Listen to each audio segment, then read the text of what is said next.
Boa noite, meus irmãos. Muito bom estar aqui com vocês, rever irmãos, amigos e conhecer outros também. É sempre bom voltar a Mossoró e há coisas que nunca mudam. Dentre elas, o humor de Rafael Pierre, né? Então, os irmãos, por favor, conhecem Rafael e isso já diz muita coisa. Mas é um amigo querido.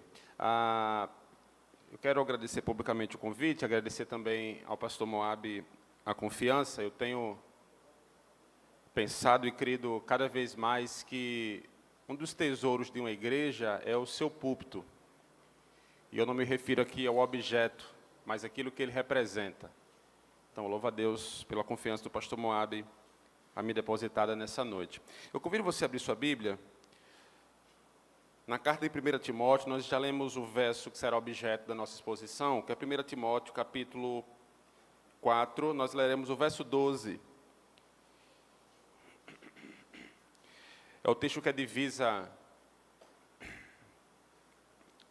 dessa conferência. Nós olharemos para ele nessa noite. Amanhã, à noite, continuaremos ainda em uma das cartas, trabalhando a relação de Paulo e Timóteo, e o que ele escreve a esse filho na fé. 1 Timóteo, capítulo 4, verso 12, a minha versão é Almeida, século 21, mas você pode deixar na sua versão aberta, nós vamos voltar ao texto algumas vezes. Diz assim a palavra do Senhor: ninguém te menospreze por seres jovem, mas procura ser exemplo para os fiéis na palavra, no comportamento, no amor, na fé e na pureza. Até aqui a palavra do Senhor. Certa vez eu li de uma escritora americana que enviar uma carta é um bom meio de ir a algum lugar sem mover nada a não ser o coração. Eu sei que para alguns falar sobre cartas pode ser ultrapassado e talvez seja em nossos dias, mas nós estamos diante de uma delas. Uma das cartas do Novo Testamento. Houve um tempo, pasmem, em que não existia computador, onde não existia celular, e que as pessoas costumavam trocar cartas com mais naturalidade. Isso era tão sério que nos primeiros séculos, a educação formal incluía em seu currículo a instrução para a composição de cartas, já que na cultura greco-romana, a escrita de cartas era considerada por muitos como uma arte. Essa realidade demonstra para nós que, sem dúvidas, as cartas eram veículos poderosos para compartilhar pensamentos, sentimentos, experiências e reflexões profundas, criando uma conexão, criando um elo significativo entre aqueles que a enviavam e aqueles que a recebiam. E uma pessoa que experimentou essa realidade de enviar e receber cartas, e por meio dessas cartas transmitir pensamentos, reflexões muito profundas, foi justamente o apóstolo Paulo. Do que nós conhecemos como Novo Testamento, a nossa Bíblia, Novo Testamento, 27 livros. Desses 27 livros, 13 são cartas direcionadas do apóstolo Paulo para indivíduos ou para igrejas. Paulo foi alguém que fez diversas viagens em seu ministério. Segundo estudiosos, ouça, juntando todas as viagens missionárias e os trajetos por terra e mar, Paulo percorreu quase 20.000 quilômetros em seu ministério. Mas nas vezes em que os pés de Paulo não podiam chegar, as suas cartas lhe aproximavam dos seus irmãos e das igrejas, transmitindo os anseios, as emoções e os sentimentos mais profundos do seu ser. Ou seja, os irmãos poderiam estar distantes geograficamente, mas Paulo, através das suas cartas, chegava até eles pelo coração. E a carta que ele escreve ao jovem Timóteo é um bom exemplo dessa realidade. As duas cartas que Paulo escreve a Timóteo e a carta que ele escreve a um outro jovem chamado Tito, são chamadas de cartas pastorais, pois ele escreve justamente a pastores, a indivíduos que lideravam igrejas. Timóteo, no contexto em Éfeso, Tito, em seu contexto na ilha de Creta. E é Timóteo, que será objeto do nosso olhar nesses 2 dias, uma escolha muito bem feita por vocês. Mas 2 perguntas precisam ser respondidas ainda nesse início. Quem é Timóteo? E por que Paulo o escreve 2 cartas? Timóteo, nós sabemos, à luz do testemunho bíblico, que ele foi um jovem, nascido em Listra, que é uma colônia romana na província da Galácia, o que para nós hoje é o que nós conhecemos como a Turquia. Ele é filho de um casamento misto, seu pai era um gentio, e nós sabemos que ele era um pagão, a sua fé não estava em Cristo Jesus, mas a sua mãe era uma judia que havia se convertido ao cristianismo. A sua avó também era uma crente, e fez com que, desde cedo, Timóteo fosse discipulado, ensinado nos caminhos do Senhor. Pois bem, Paulo conhece Timóteo em sua 2ª viagem missionária, quando ele retorna à cidade de Listra. Na primeira viagem ele passa por lá, na 2ª viagem ele retorna naquela cidade, e nessa 2ª viagem, nesse contexto, onde nós lemos em Atos capítulo 16, os irmãos daquela região de Listra davam bom testemunho desse jovem. O testemunho de Timóteo era tão impactante que quando Paulo chega ali, aqueles irmãos precisam apresentar esse jovem para o pastor Paulo. E tudo isso fez com que Paulo se afeiçoasse profundamente a ele. Timóteo caiu na graça de Paulo, a tal ponto de Paulo investir a sua vida, boa parte do seu ministério, na vida daquele rapaz.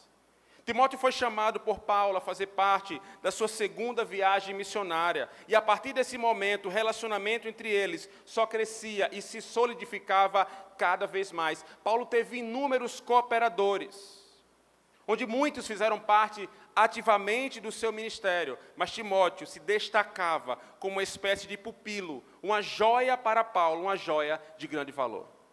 Isso nos ensina, sobretudo para aqueles mais experientes, e para toda a igreja como um todo, claro, que nós precisamos estar atentos à nova geração. Isso é uma verdade. Paulo não olha aquele rapaz e vê que ele é novo e o despreza, mas ele vê, o testemunho dele é impactante. Ele pode caminhar comigo, e caminhando comigo ele vai aprender ainda mais. Nós aprendemos o valor do discipulado intergeracional. Escrevendo a Tito, Paulo vai dizer, as irmãs mais velhas, deem atenção às irmãs mais jovens. Isso deve acontecer naturalmente no seio da igreja, e Paulo nos ensina bastante em relação a isso. Mas por que Paulo o escreve? No contexto dessa primeira carta, Timóteo é um pastor, um jovem pastor, numa grande cidade. Numa cidade importante naqueles dias e numa igreja igualmente importante, que era a igreja em Éfeso. Inclusive, foi Paulo quem o deixou lá, e é Paulo quem o escreve, muito provavelmente, durante a sua 4ª viagem missionária. E por quê? Porque Timóteo estava enfrentando desafios naquele ministério. E um grande desafio é que havia naquela igreja, na igreja em Éfeso, falsos mestres, que estavam dentro da comunidade, lançando aos poucos um falso ensino que tinha por interesse diminuir a obra de Cristo. A obra da salvação pela graça estava sendo deixada de lado por esses falsos mestres, e no lugar estavam colocando uma salvação por meio de obras, o que nós conhecemos como legalismo, uma salvação por meio do esforço próprio, e é justamente o contrário do que Cristo veio oferecer para nós. Porque se nós, meus irmãos, pudéssemos ser salvos pela nossa própria força, Cristo, então o sacrifício dele não é suficiente para nós. Falsos mestres no seio da comunidade, Paulo quer encorajá-lo, permaneça firme no ensino, permaneça firme na doutrina. Uma outra questão que Paulo busca tratar nessa carta é em relação ao próprio Timóteo. Paulo procura encorajá-lo a permanecer firme no seu ministério, na sua vocação cristã, porque quando nós olhamos para o capítulo 1, muito provavelmente Timóteo queria deixar aquele ministério, ele queria ir embora. Essa carta nos fala também que ele era tímido. Essa carta nos fala que Timóteo era alguém que tinha problemas de saúde.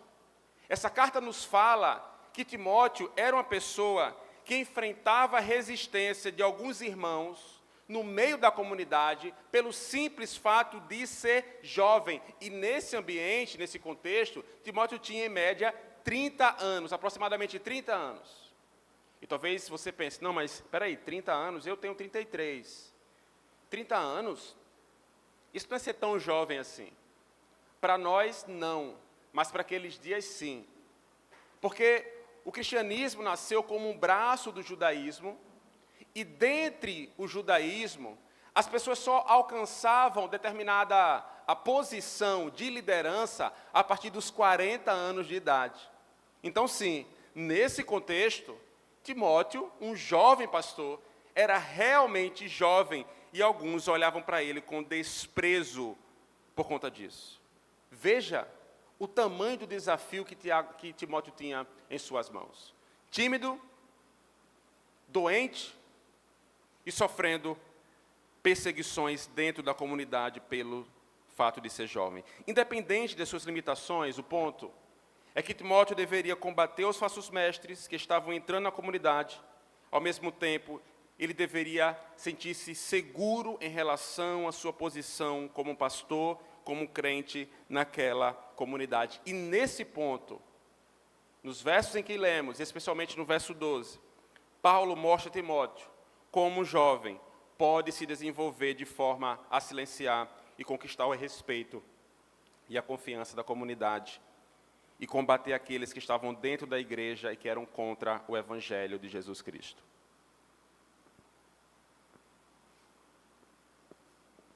Eu quero olhar com você para esse verso e extrair aqui lições preciosas que se aplicam aos jovens, hoje também, e a todo crente, para que nós possamos pensar e considerar qual é o perfil de um jovem cristão. Qual é o perfil de um jovem cristão? Paulo usa aqui algumas palavras para descrever como Timóteo deveria proceder, e nós vamos ao texto, verso 12, mais uma vez.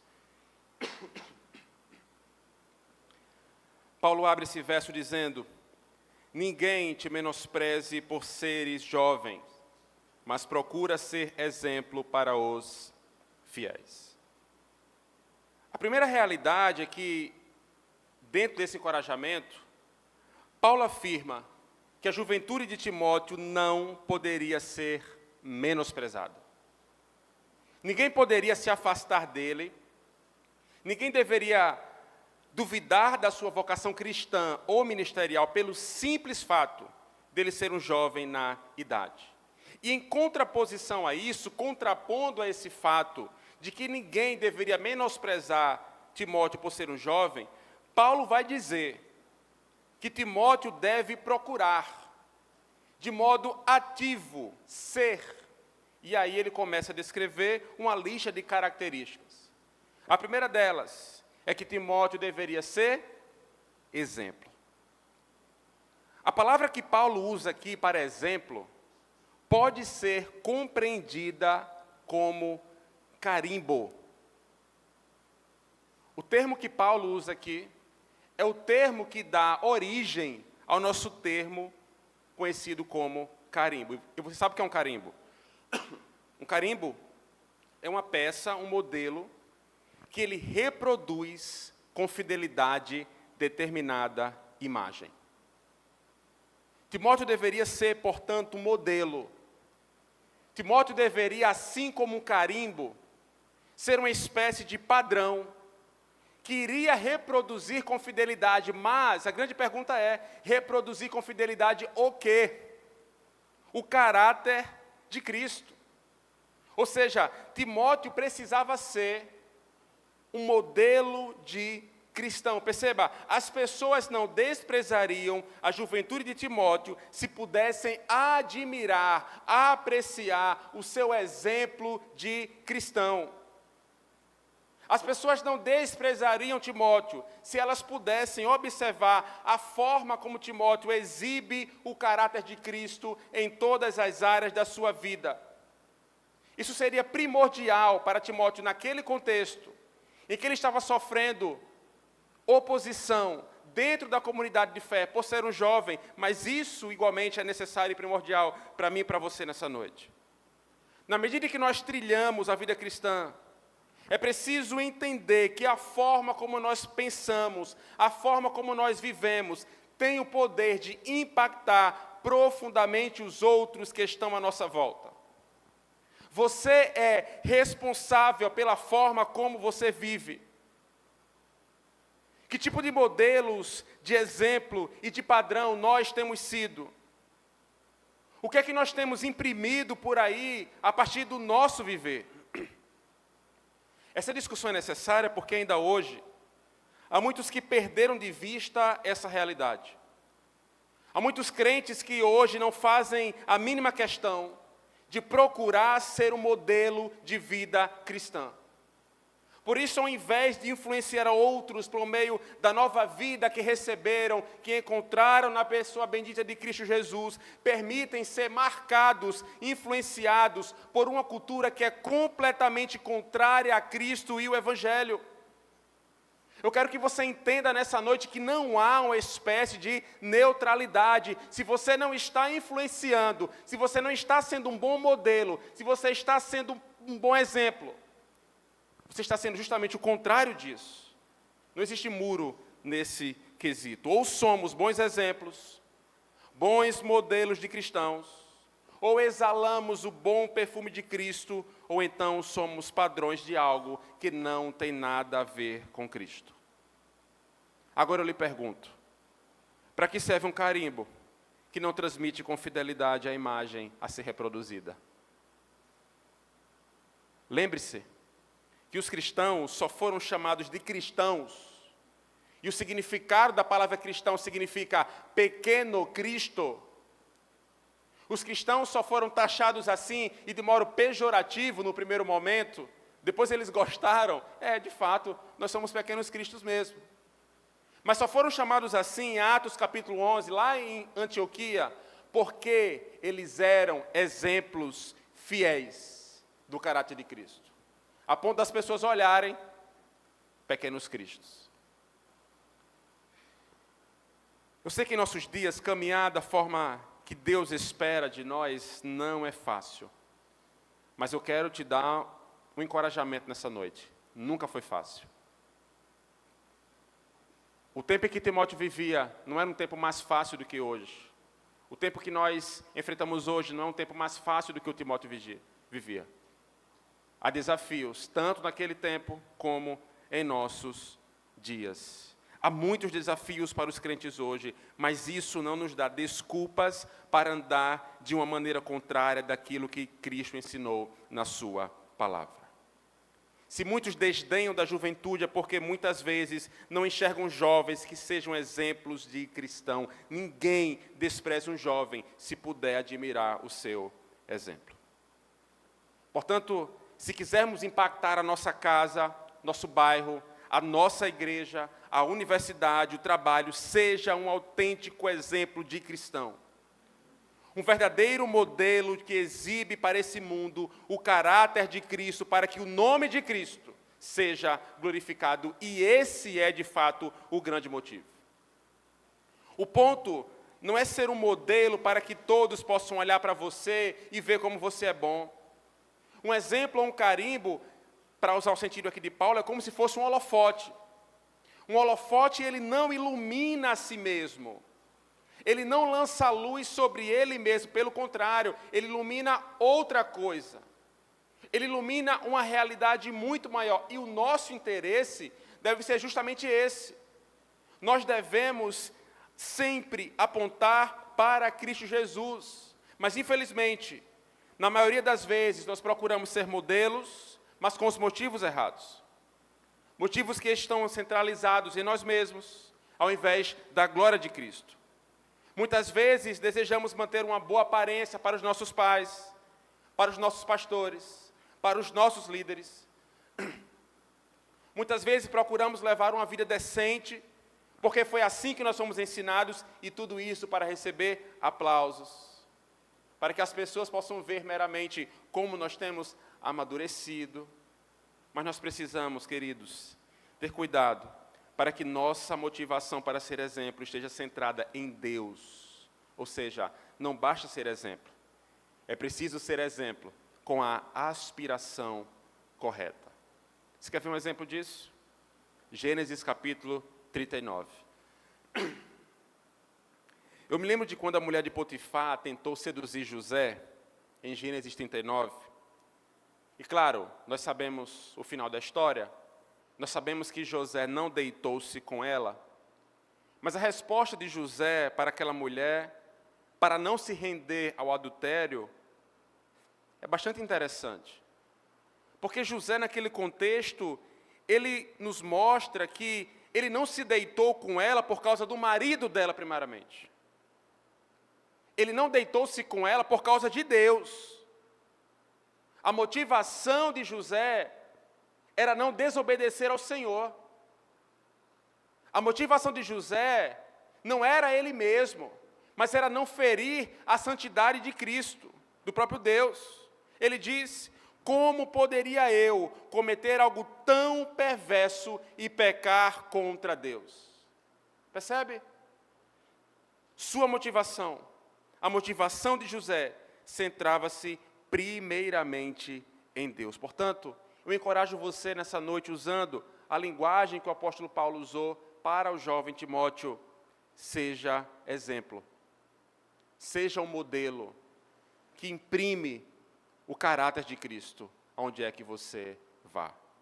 Deixe que a sua vida seja marcada pelo Evangelho de tal forma que você também venha a impactar outros. As pessoas não desprezariam a juventude de Timóteo se pudessem admirar seu exemplo, e seu exemplo especialmente na palavra. Paulo prossegue o seu argumento dizendo: procura, de modo ativo, ser exemplo para os fiéis. Perceba, nós sabemos que nós nos achegamos a Cristo por obra de Deus. O homem não tem como se colocar diante de Deus Pai, é Cristo quem o leva ao Deus Pai. Nós sabemos que a obra da salvação é uma obra de Cristo e de Cristo somente. Agora, no processo de santificação, que é o tempo presente da nossa salvação, no passado fomos justificados, um ato. No presente estamos sendo o quê? Santificados, e é um processo. E no futuro seremos glorificados. A santificação, ela é um processo em que é um processo, como nós costumamos dizer na teologia, um processo sinergista. Um processo em que o homem atua, é uma sinergia, o homem atua, mas Deus o habilita a caminhar à luz dessa nova realidade. Pastor, onde é que a gente enxerga isso nesse texto? Justamente no verso 7. Paulo se vira para Timóteo e diz: exercita-te na piedade. A realidade do exercício aponta primeiro para o compromisso pessoal. Exercita-te. Um parênteses. Quando há na Bíblia uma metáfora, nós precisamos entender o que aquela metáfora quer nos passar. A metáfora que Paulo usa é a metáfora do exercício, e o nosso verso está dentro desse contexto, em que Paulo diz: exercita-te na piedade, e ele vai começar a descrever como esse exercício pode se dar. É claro, nós devemos procurar isso, e a grande beleza é que o Espírito Santo é o nosso técnico, é o nosso treinador nesse processo, nos habilitando a caminhar nessa realidade. Paulo diz, voltando para o verso 12, procura de modo ativo ser exemplo para os fiéis na palavra. Ele é pontual aqui ao se referir à palavra. Palavra aqui não diz respeito à palavra de Deus, nesse contexto. Palavra aqui não diz respeito à Escritura, à Bíblia. Palavra aqui se diz respeito ao discurso. Aquilo que sai da boca. E Paulo está dizendo assim, olha, um jovem deve ser exemplo, primeiramente, na forma como ele fala. A forma como nós falamos. A forma como nós reagimos com palavras, e hoje em dia eu poderia até dizer palavras com o dedo e não apenas com a língua, porque nós falamos diversas palavras em redes sociais. Tudo isso revela muito sobre o estado do nosso coração. Aquilo que sai de nós, aquilo que sai da nossa boca, revela aquilo que está dentro de nós, é um reflexo do nosso coração. Ou não foi isso que Jesus falou em Mateus capítulo 12? A boca fala do que o coração está cheio. Foi isso que nosso Senhor nos ensinou, ou seja, nós podemos, ouça, nós podemos. Eu quero que você atente para o que eu vou dizer agora. Nós podemos saber muito sobre alguém apenas observando as palavras que saem da boca. Nós podemos saber muito sobre o coração de alguém observando aquilo que sai da sua boca. Nós precisamos atentar para isso. Queridos, nós precisamos ter cuidado com a nossa língua. Nós precisamos ter cuidado com aquilo que falamos e a forma como falamos. É muito triste ver e observar crentes com a língua maliciosa, que sempre tem um comentário ríspido. As palavras sempre são recheadas de ofensa, que incitam a ira, cheios de palavras torpes, de palavrões, como nós costumamos dizer. Palavras que vêm recheadas com expressões sexuais terríveis. Há muitos também que afirmam que são sinceros e por isso falam o que querem, da forma como querem, em nome da sinceridade. Nós precisamos também atentar para essa realidade. Talvez as pessoas olhem para isso e queiram mostrar isso que, não, eu sou uma pessoa empoderada, eu falo mesmo aquilo que está em meu coração, eu sou uma pessoa sincera. Mas se esquecem que isso não é força, isso é fraqueza. Se esquecem que com essas atitudes demonstram que o seu coração está podre, que é um coração esvaziado de Cristo. Pessoas que agem assim demonstram que não recebem a graça que afirmam receber. E percebam, a boca fala daquilo que está cheio o coração. É preciso ter cuidado com a língua, é preciso ter cuidado com aquilo que nós falamos. Ser um grosseiro, ser um boca suja, não é sinônimo de força, mas é sinônimo de fraqueza. Mas eu tenho uma boa notícia para você nessa noite. Sabe qual é? Jesus é amigo dos fracos. Jesus é amigo dos fracos. Se você tem dificuldade com essa realidade, Tiago é claro em sua carta, ao descrever que a língua, ela é como se fosse o leme de um navio. Ela pode levá-lo a lugares onde ele jamais imaginou ir. A língua precisa ser domada, é a linguagem de Tiago, lá no capítulo 3, domada como um cavalo, com um cabresto. Isso demonstra que nós precisamos, de fato, atentar para essa realidade. Que uma palavra lançada é como uma faísca numa floresta. Você pode colocar incêndio em tudo por uma palavra lançada, e nós precisamos atentar para essa realidade. A exortação que nos é dada é de que precisamos atentar para a forma como nós falamos, porque isso diz muito sobre nós, sobre o estado do nosso coração. E o perfil de um jovem cristão é o perfil de alguém que é um exemplo, inclusive, na forma como fala. Essa realidade só vai vir no aspecto positivo, você só vai falar palavras que edificam, se enchermos a nossa mente e o nosso coração com as verdades benditas do Evangelho. As pessoas não desprezariam a juventude de Timóteo se pudessem admirar o seu exemplo na palavra, mas também no comportamento. Paulo segue afirmando isso no verso 2, procura ser exemplo para os fiéis na palavra e no comportamento. A preocupação de Paulo não é que Timóteo apenas fale as coisas certas, ou de modo correto, mas que a sua conduta deveria ser uma conduta que também afirmasse que ele era, de fato, um cristão. Paulo está nos mostrando que a palavra tem a ver, está direcionalmente ligada à forma como nós vivemos.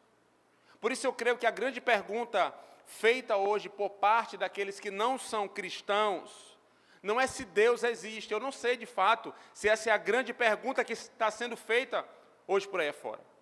Mas eu creio que uma outra grande pergunta está sendo feita, nessa eu creio. Faz sentido crer nesse Deus? Faz sentido crer em Deus? E por que eu digo isso? Porque em nossos dias, pelo menos aqui no Ocidente, há algo que está em voga, que é o que nós conhecemos como ateísmo prático. Você sabe o que é um ateísta prático? É aquele que afirma com a boca que Deus existe, mas na sua prática ele vive uma vida como se Deus não existisse. No domingo, louvam ao Deus Criador, mas na segunda aplaudem ideias evolucionistas na escola ou na universidade. É cristão, afirma ser cristão, mas se você conversar com ele sobre questões éticas ou políticas, você cai para trás, você até se assusta. Defende o aborto, outras pautas que também não condizem com o Evangelho. Por isso eu afirmo que há pessoas hoje vivendo nessa espécie de ateísmo prático. São indivíduos que falam como cristãos, que na igreja têm um discurso alinhado, mas que em determinadas áreas da vida pensam e agem como incrédulos. As pessoas lá fora, elas precisam ver coerência entre aquilo que é falado e a forma como nós vivemos, a maneira como nós nos comportamos. É por isso que um jovem cristão deve ser alguém coerente, que mantém uma coerência entre a verdade que professa e a forma como vive. E como é que nós alinhamos a nossa prática? Como nós alinhamos o nosso discurso com a nossa prática? E eu respondo para você, mudando a nossa mente. Mudando a nossa mente. Mudando a nossa forma de pensar. Nos enchendo com a Escritura e o Evangelho de tal maneira que isso atinja a forma como nós vivemos. Nós vemos isso em Romanos capítulo 12. Essa mudança da mente precede justamente o aspecto prático. Isso é notório em outras cartas de Paulo, por exemplo. Quando Paulo escreve a carta a Éfeso, anos depois, ou a igreja em Colossos, o que é que acontece? Efésios tem 6 capítulos, Colossenses 4 capítulos. Os 3 primeiros capítulos de Efésios, você vê doutrina, doutrina, doutrina. Paulo já abre Efésios, louvando a bendita Trindade, a obra do Deus Trino pela nossa salvação. Paulo depois faz uma oração e depois há louvor. Mas o fato interessante é que a partir do capítulo 4, já no verso 1, o que nós temos até o final do livro é justamente prática, prática, prática. Ou seja, mulheres, sejam submissas aos vossos maridos. Filhos, obedeçam a vossos pais. Homem, amem a sua esposa, como Cristo amou a igreja. Esses aspectos práticos são respostas de quê? Do aspecto doutrinário. Por isso que nós precisamos de doutrina. Eu lembro que eu tive o privilégio de nascer num lar cristão, e na quarta-feira, geralmente nas igrejas batistas, tinham, não sei se hoje ainda tem, em sua grande maioria, mas o culto de doutrina. E eu sempre achei aquilo chato pra caramba, porque você chegava lá, beleza, um culto de oração, mas depois um ensino um pouco mais denso, sabe? Mas o que eu deixei passar por muitos anos foi justamente essa realidade. A forma como nós vivemos está conectada com aquilo que nós temos aprendido. Se um pregador desejar ser prático, ele precisa ser essencialmente doutrinário. Sabe por quê? Porque é assim que Paulo agiu. Efésios, Colossenses, Romanos, essas cartas estão aí para nos apresentar essas realidades. Comportamento. Muitas vezes nós olhamos e temos encorajado outros jovens a mudar a prática, a mudar a forma de andar, de vestir, de falar, mas pouco mesmo se fala sobre essa mudança da mente. Nós precisamos primeiro mudar a nossa mente, e nós mudamos a nossa mente como? Absorvendo os ensinos contidos na palavra de Deus. É provável que você nessa noite diga, olha, eu preciso mudar em um monte de coisa, e o meu encorajamento para você é, mude. Mas permita que essa mudança seja fruto daquilo que você tem aprendido de Deus por meio da sua palavra. As pessoas não desprezariam a juventude de Timóteo se pudessem admirar seu exemplo, especialmente na palavra, no comportamento, mas também no amor. A questão do amor é essencial para todos nós, porque, como nós vemos na Escritura, o amor ela é a virtude das virtudes.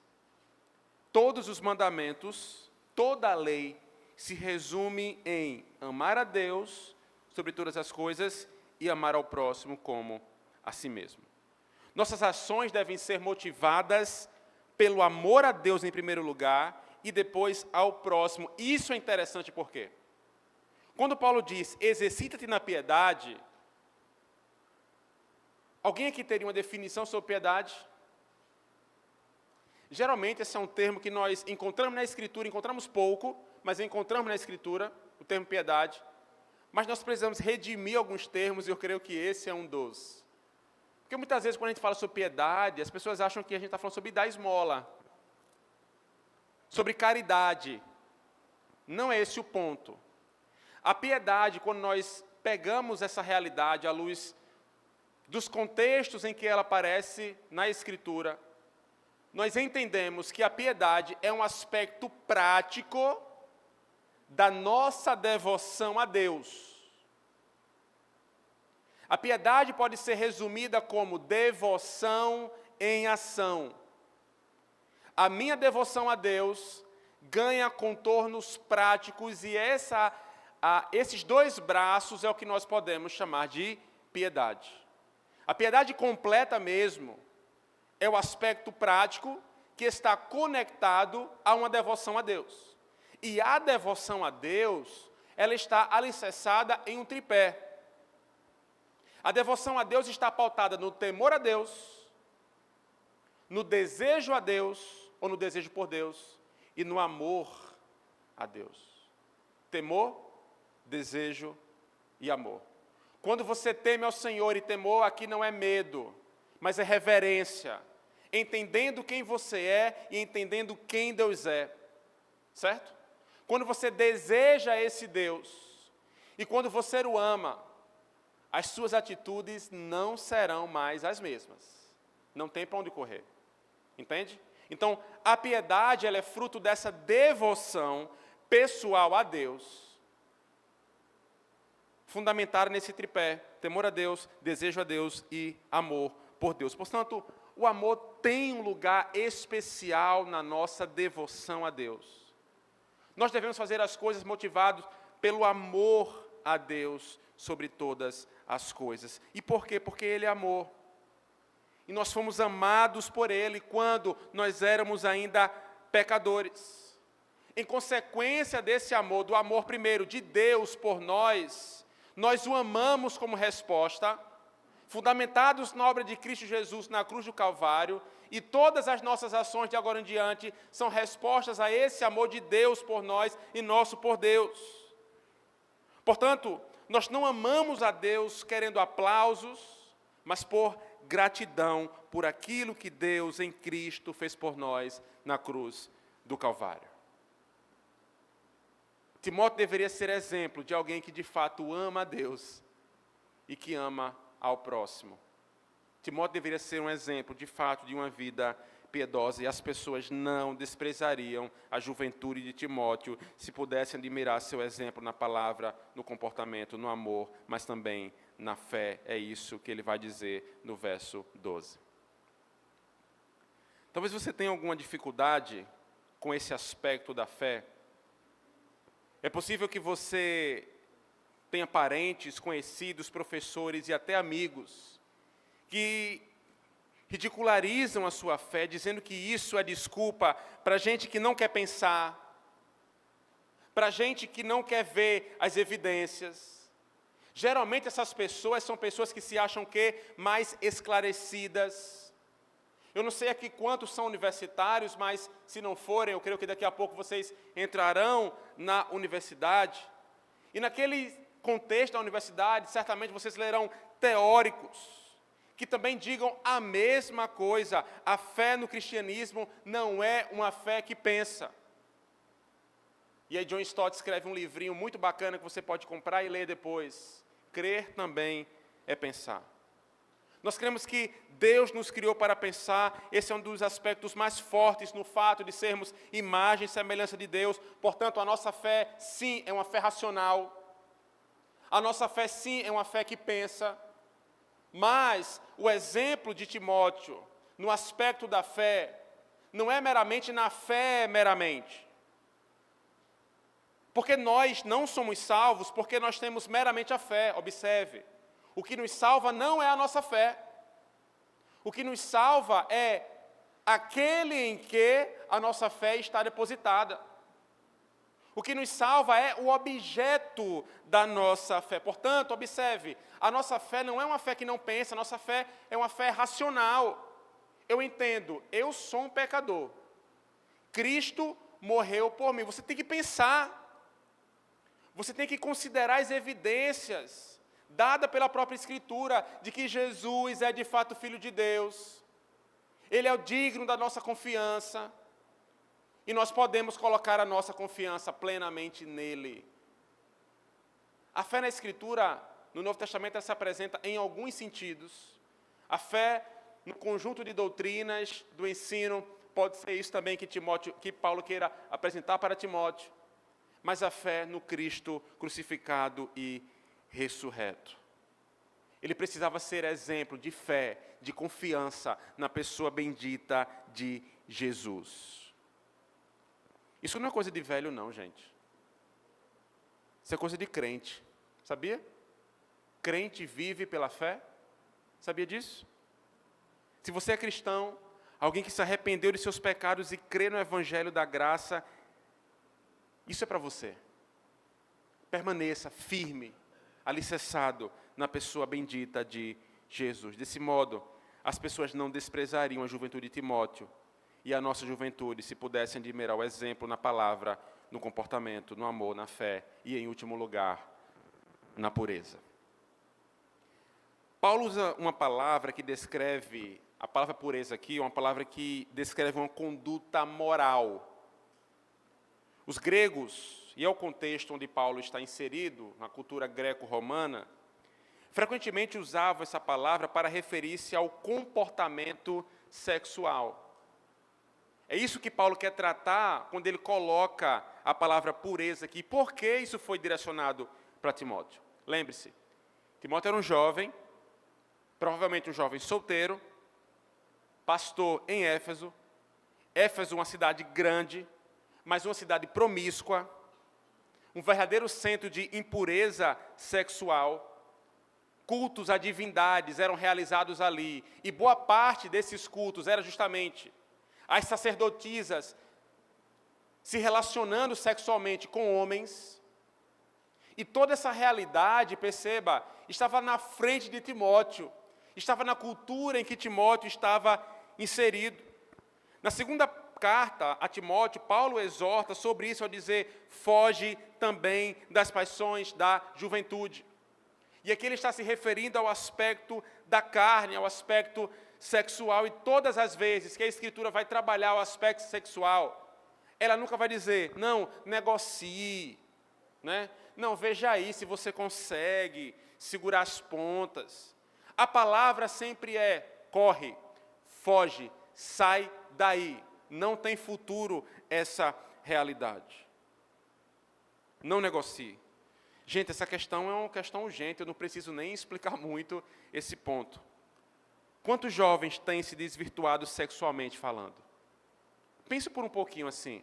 Quantos jovens você conhece que no aspecto sexual estão completamente desviados, podemos assim dizer? Não pense que o Instagrammer ou o YouTuber vai te encorajar a viver uma vida santa nesse aspecto, no aspecto da pureza, porque não vai. Nós encontramos refúgio mesmo e palavras de vida e para a vida na palavra de Deus. Quando nós começamos a negociar com a impureza sexual, nós estamos entrando numa areia movediça. Você acha que está no controle, você acha que está tudo bem, mas de repente você se vê preso pelas consequências ruins que a pornografia traz para você, que o sexo antes do casamento traz para você, que as conversas impróprias deixarão em você. Há muitas conversas inapropriadas, em horários inapropriados, em lugares inapropriados acontecendo, e ceifando muitos jovens. deixando muitos jovens cativos, amarrados a essa enfermidade. Perceba, o sexo é algo bom, o sexo é algo criado por Deus para ser vivido dentro do seu contexto específico, que é o contexto do matrimônio. Esse processo de queda na realidade sexual, ele se assemelha a uma erosão. Não sei se você já estudou a erosão na escola. Quando um prédio cai, o laudo do bombeiro não, caiu foi erosão do solo. Você pode ter certeza que não caiu do dia para a noite. Ele vem cedendo, vem cedendo, vem cedendo e vem cedendo aos poucos até que ele cai. É um processo de modo lento, mas constante e gradual. O padrão exigido nas Escrituras é um padrão que é completamente contrário aos padrões do mundo. Fuja, corra, saia fora. É isso que a Escritura nos dá. Não adianta você, na sua mente, tentar arquitetar uma desculpa ou anestesiar esse aspecto, dizendo, olha, mas eu nunca cruzei os limites. Eu nunca cheguei às vias de fato, eu nunca me deitei com um rapaz ou com uma moça. Geralmente eu fico só com um aqui, outro acolá. Isso é da juventude, né? Melhor a gente fazer isso do que... Enfim, isso aí está errado ainda. Sabe por quê? Porque Deus, Ele quer mais do que castidade. Deus, Ele quer o seu coração puro. O grande ponto não é se você é virgem ou não, mas é a pureza do coração. A virgindade é um aspecto importante, mas o aspecto mais excelente, biblicamente falando, é a pureza do coração. Um coração puro, um coração limpo, nesse aspecto, diante de um Deus que é igualmente puro e santo. Há muitos perfis sendo estabelecidos pela cultura para a juventude.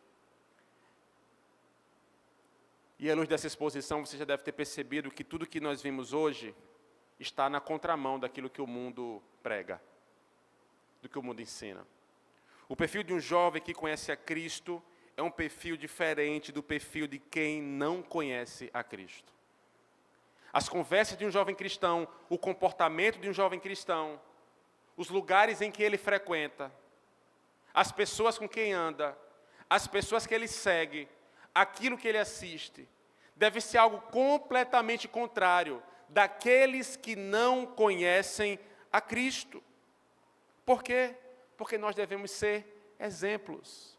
Nós devemos ser modelos que imprimem o caráter de Cristo aonde quer que forem. Nós somos holofotes que iluminam não só nós mesmos, mas apontam justamente para Cristo e para a sua glória. As pessoas podem afirmar isso de você, que você é um exemplo na palavra, no comportamento, no amor, na fé, na pureza. A sua igreja pode afirmar isso de você. Após Paulo apresentar o perfil de um jovem ministro, Timóteo pode ter perguntado, como o salmista perguntou no Salmo 119, como o jovem poderá manter puro o seu caminho? Talvez seja a grande pergunta.